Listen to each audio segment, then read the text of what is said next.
people like me. You need people like me so you can point your fingers and say, that's the bad guy. That's the bad guy. That's the bad guy. That's the bad guy. That's the bad guy.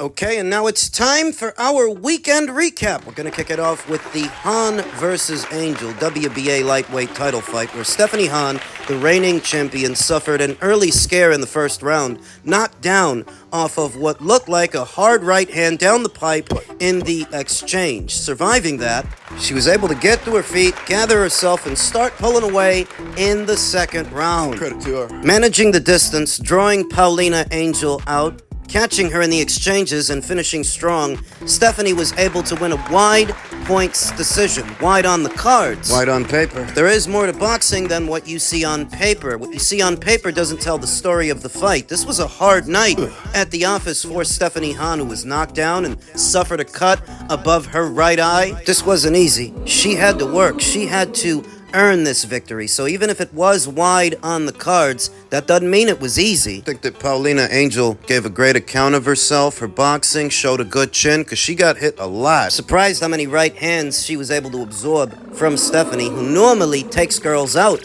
with those big right hands. And Stephanie showed all the resolve and the intestinal fortitude of a champion. All the poise after suffering that early scare. She was able to put it together to start pulling away from Paulina in what was an action-packed fight. Paulina. Story of the fight is simple. As Paulina was advancing, trying to get close to Stephanie, Stephanie would walk her into punches and get the better end of the exchanges when they were trading. Straightening out the jab, shooting the straight right hand, the right cross. Stephanie was headhunting a lot, though. Didn't go for too many body shots. The combinations could have done with a bit more variety to try to take the air out of the tires of Paulina Angel, but so far so good. This was Stephanie's MVP debut. Ringside. Seated ringside calling the action with the other commentators was three-weight world champion and recent MVP signee Holm, who not that long ago made her return to boxing. You already know what the plan is, and I told you what it was before they told you what it was. Holm is likely going to go into a fight with Stephanie Han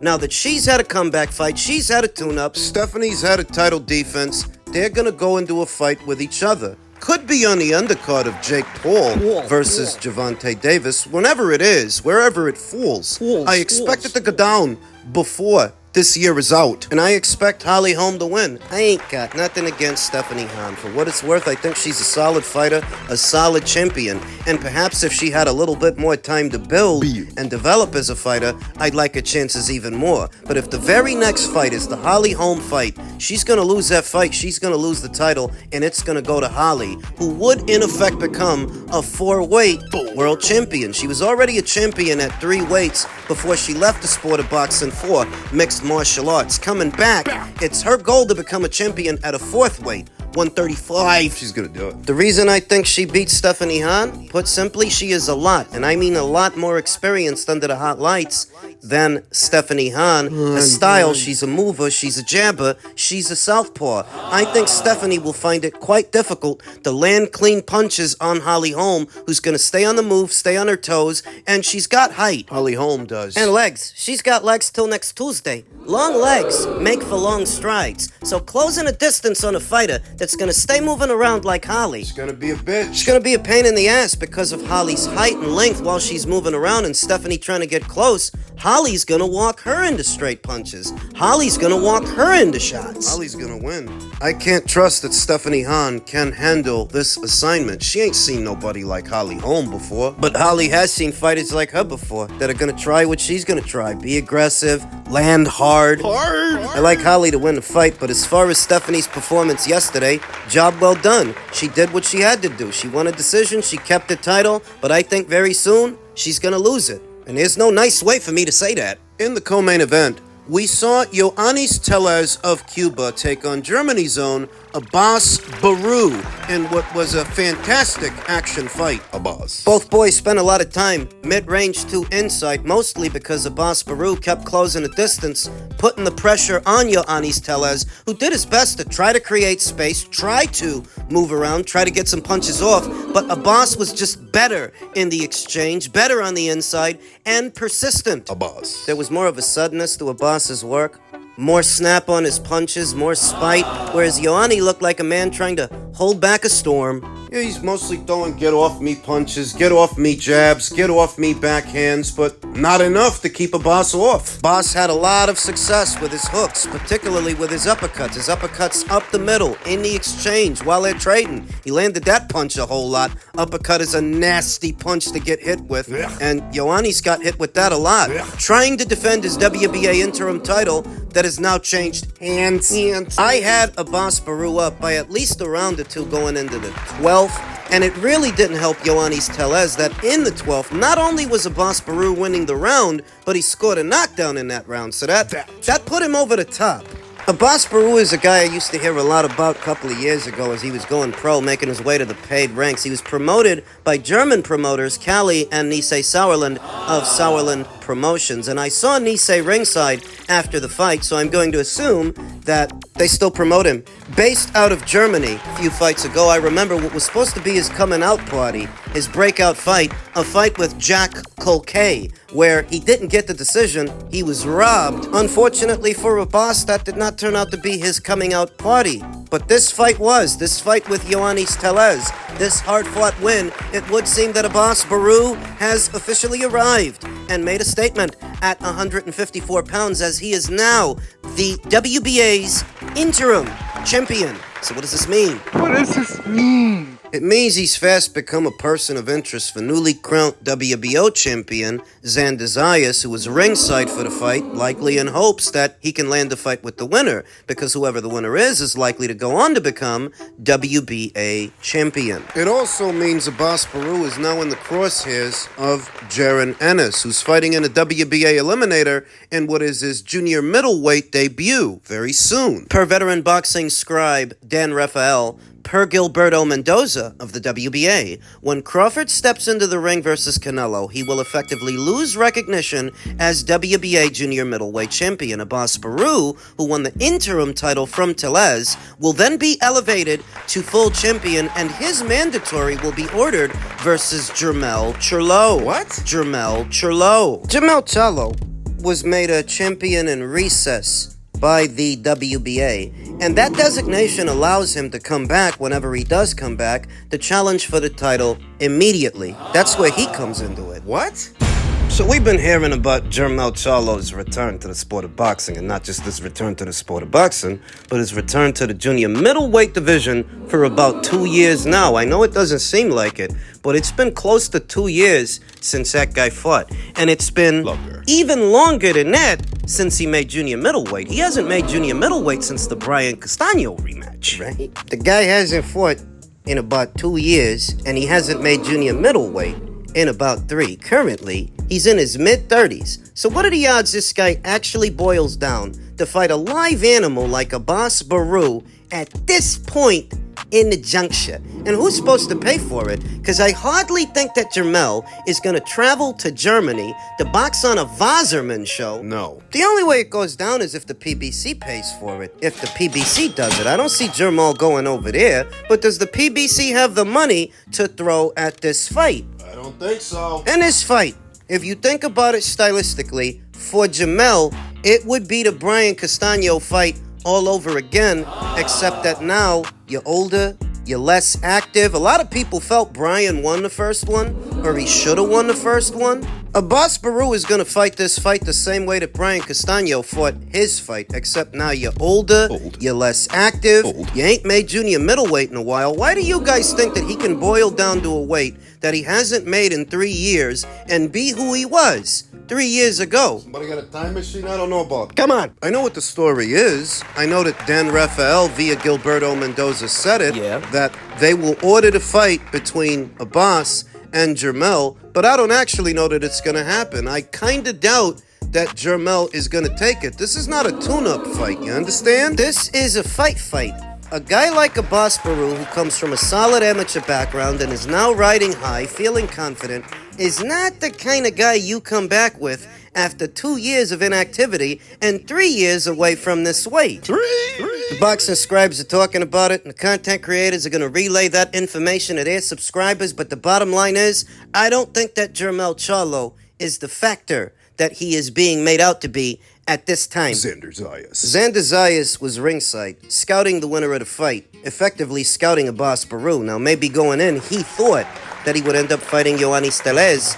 He may end up fighting Abass Barou instead. He wants a unification match, that's what it is. He knows the interim champion is likely to be elevated to full champion, and he wants his crack at the apple. Currently, they're charting a course for Xander to have a homecoming fight in his native island of Puerto Rico for later on in the year. So think about the timeline. Next month, when Terrence Crawford's toe touches that ring, he stops being WBA champion. Abass Barou starts being WBA champion. Sometime after that, Xander Zayas is going to have a homecoming fight in his native island of Puerto Rico. What are the odds that, given the current situation, Top Rank can get the money up to make a Zayas versus Barou fight? What are the odds? It's a tough fight for Xander, I think. That's a tough fight, makes for a tough night at the office for Xander, because you see how persistent Abass Barou was with Yanis Tellez. Stylistically, it's a very similar fight. Xander's going to try to move, he's going to try to box, but he's not big on power. I don't think he can make a dent in Abass Barou. Xander has seen this style before. In a former world champion in Patrick Teixeira. He's fought a pressure guy before, and a guy that he just fought, Jorge Perez. He tried to put pressure on him too. Xander scraped the win. Xander has fought pressure fighters before, on at least 2 occasions, but I would say that Abass Barou is a more well-schooled pressure fighter than Patrick Teixeira, than Jorge Perez. His punches are a lot shorter, sharper. His hooks are tighter. He's more defensible when applying pressure than those fighters are. And Xander, God bless him, he can move and he can box and he's quick, but he ain't big on power. That is an issue. That could be a difficult fight for Xander Zayas. Dr. Zayas, oh, Dr. Zayas. Dr. Zayas. Xander Zayas has to rely on Top Rank to make this fight Top Rank that are not necessarily on stable ground right now over the Boots Ennis, who's supposed to be returning to action very soon in a WBA eliminator that also lines him up for Abass Barou. We know that Boots is promoted by Matchroom, and we also know that Matchroom is a lot more stable right now than Top Rank are. They are a factor. That if Charlo doesn't fight Abass Barou, and I don't think he's going to, and Top Rank doesn't make a Zayas versus Barou fight, Matchroom might make a Boots versus Barou fight. What do I think of Boots versus Barou? Wrong video. Sorry. Stylistically, Boots has the right style for the job. Stylistically, that's just based on styles, X's and O's. He knows how to deal with a pressure fighter. We saw that in the Roman Villa fight. We saw it in the David Evanesian fight. We saw it in the Stanionis fight, because Stanionis likes to apply pressure too. He likes to get closer guys, throw a lot of punches. Boots, stylistically, has the right style for the job, but physically, that is something else. Ennis is set to make his junior middleweight debut very soon. And we're going to get some answers to some unanswered questions. How does he look at this weight? Does his power carry up? Is the only reason this guy seems so strong was because he was so much bigger than the welterweights, but now that he's a junior middle, he's not so strong? There are questions that need answers. We're going to get them shortly, because that's important to a Barou fight too. How well can Boots take a punch from a junior middleweight? We don't know. We haven't seen it yet. Boots is a boxer puncher. He can box when he needs to, punch when he needs to, but defensively, he is lacking. It's not uncommon for Boots to get pieced up. He took a couple of shots from David Evanesian, couple more. Karen Chukadzian from Roman Villa, he gets hit. Boots is not Pernell Whitaker. He's not walking through the rain without getting wet. He gets hit. He's been able to take the hits at welterweight. Will he be able to take the hits at junior middle? We literally don't know. We haven't seen it yet. That's what we hope to see in the Uisma Lima fight. Stylistically, he's got the right style for the job, but physically, that is something else. The pressure and persistence of an Abass Barou can cause an otherwise skilled boxer to start to unravel just because of the physical toll that it takes. That the guy staying in front of you, he's following you around, he won't leave you alone. Even if you land a couple of punches, it don't shake him, it don't break him. He keeps coming. Physically, it can be a battle of attrition. Be a pain in the ass and a long night at the office for Boots, who would be very new to this weight.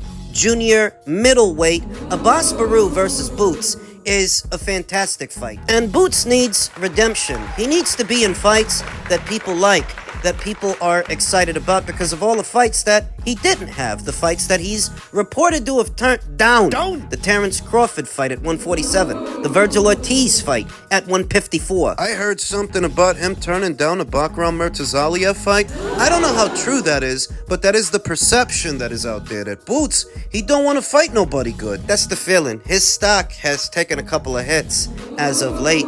The only way to get redemption is to fight in fights that people want to see you in. Satisfying fights with good fighters. Hopefully he'll do that. Hopefully Matchroom can make it a fight between Boots and Barou. Over to Barou. And to stay at junior middleweight, I'm very excited to see him have this breakout fight. This fight with Yanis Tellez has launched him into the forefront of the junior middleweight conversation. It's a byproduct of Terrence Crawford's absence, that as soon as Crawford moved up to junior middleweight, that's about as soon as it took him to leave. He's not going to be champion anymore. That opens the door for Barou to become a world champion. So he's a somebody now. No. He's relevant now. No. Boxing needs new faces and fresh conversations. Get tired of talking about Terrence all the time and Canelo all the time. Canelo versus Terrence. Whatever Gervonta Davis is doing. Whatever Teofimo Lopez is not doing. For me, a true blue boxing fan, boxing really does need to go back to being about boxing. Actual boxing. We're talking about actual fights. At a time where the American boxing space and so many people in it are trying to justify a clown show, a novelty act between Jake and Gervonta, I would like to see boxing for boxing, actual boxing. We had a conversation about this on a live stream a couple of times, that even if the Americans are not up to scratch and they're not what they used to be, and the American boxing scene is failing, someone else from somewhere else will always come along, whether it's a Mexican fighter from Mexico or in this instance a German. The Germans. Someone else will always come along to do what the American fighters don't wish to do. The prima donnas and the princesses with all of their demands that don't want to do anything difficult, anything hard. Someone else will. Someone else will always come along and the show will go on. I say it all the time. What? I don't get too attached to the fighters. I don't, because the fighters, even the really good ones, they rise and fall like the wheat. Better fighters than Teofimo Lopez, for example, have come and gone, won and lost. Better fighters. If an uninspiring and dejected American boxing space is getting you down, fear not. Someone else from somewhere else will come along and do the fighting that these guys don't want to do. Junior middleweight is a deep division. Abass Barou makes it that much deeper. Now that Boots is there, that's a legitimate conversation. Something to look forward to, something to get excited about. If not Boots versus Barou, Zayas versus Barou. Something else to get excited about. Congratulations to Abass Barou, who has arrived.